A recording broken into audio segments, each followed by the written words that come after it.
international media gaming group Kairos took the opportunity here in Cannes to announce to the world it's changing its name. From now on, it's going to be known as NewGen. Yeah. And I'm standing here with Chris and Mike, the founders of what used to be Kairos Group, but is now NewGen. Guys, you could have picked a more glamorous place to make the announcement, let's face it. But really, why now, and what is the significance of this new name? What does it mean for you? I think this week, accidental coincidence, so I thought we timed it perfectly, but it's something we've actually been working on now for 2 years behind the scenes. Yeah. Our brand has historically been quite confusing. We've also got a lot of sub-entities under our business. So we've got Kairos, Kyma, Horizon, we've had Teropium. So depending on what area or what industry you were in, if you asked who we were, you would get a different answer. So it was impossible to market the business. It was a bit confusing. So we sat down as a leadership team 2 years ago and said, we really need one name, one business, one dream, one vision that we're all going for. And that's when we really sat down and said, okay, what do we do? Like, what are we really good at? And it's pioneering social, it's being on the forefront of what's possible, it's taking our clients on a bit of a journey. And that for us was all about this new generations, like new generation of advertising. It's the new way we do marketing with the new creators of tomorrow. So that's when we came back and said, yeah, this is who we are, this is NewGen. So that was the long story. So also with that name change came a bit of news about some new investment as well. So Chris, why don't you tell us about that? You have a multi-million pound investment from a UK and Irish capital investor. Who are they and how much are they giving you? Yeah, so we've been invested in by the British Growth Fund, otherwise known as BGF. The amount, I can't say exactly the number. I can say it's mid-7 figures. I can say it's a significant amount of money. Allows us to really grow internationally, to expand, to broaden our service offering. Really, since 2015, we've been self-funded. We've had a minority investment along the way, but this is our first real serious investment, serious round.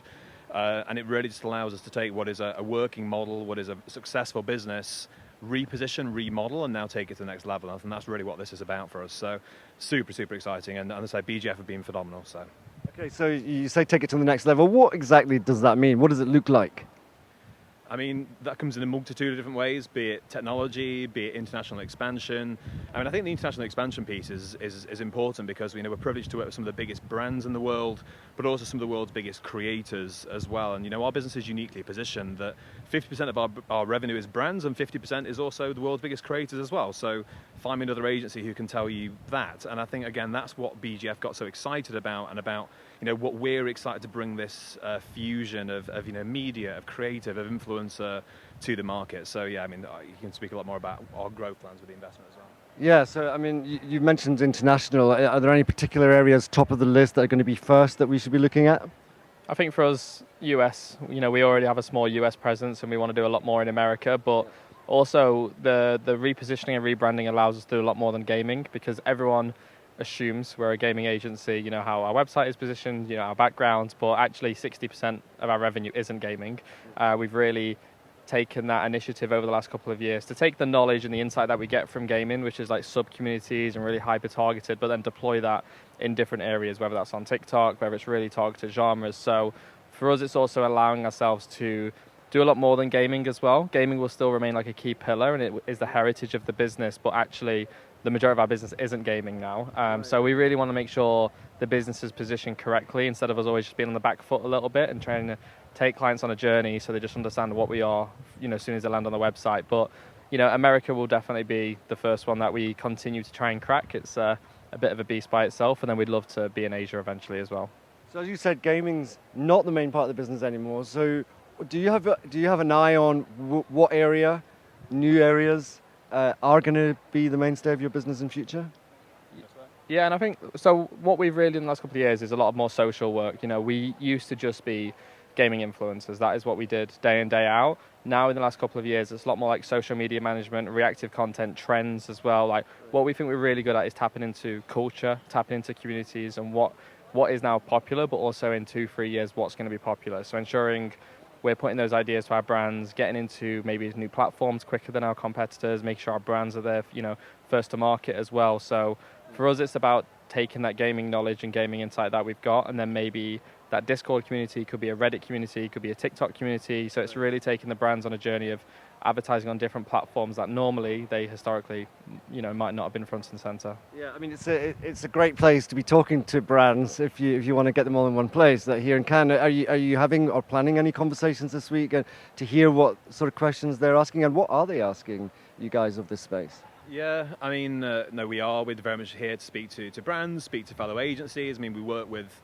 some of the biggest agency groups in the world, and also platforms alike as well, because obviously we have half our business being creators. We're obviously extremely interested in how we could do more with Snapchat and TikTok, etc., Meta.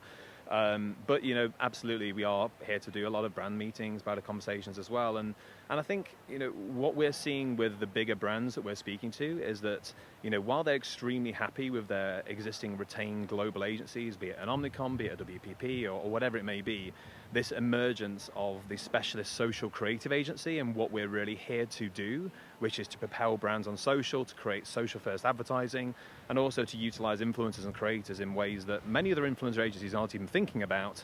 That's where we're finding cut through, and I think that's what we're getting really excited about, certainly with the brands we're speaking to. You just mentioned earlier a minute ago about niches and sub-communities. Is there money in that? I mean, we've grown a business from 2 people to nearly over 100 doing it, so I'd say so, yes.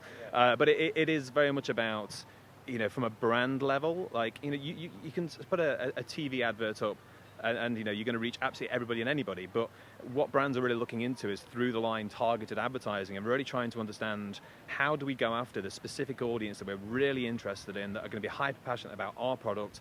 I mean, again, look at brands like Liquid Death, or like, I could give a list of brands as long as my arm, are doing things in a different way and actually reaching these communities in a way that they can relate to, rather than just trying to tap into absolutely everybody and anything. So you've got a long week ahead of you here in Cannes. What's next after here in terms of what you do, what your time's going to be taken up, especially with this investment? We need to make ourselves famous. We're building a brand from scratch in reality again. It's feels like we're back in startup mode a little bit, which is quite exciting as well. We've built a bit of a brand with Kairos.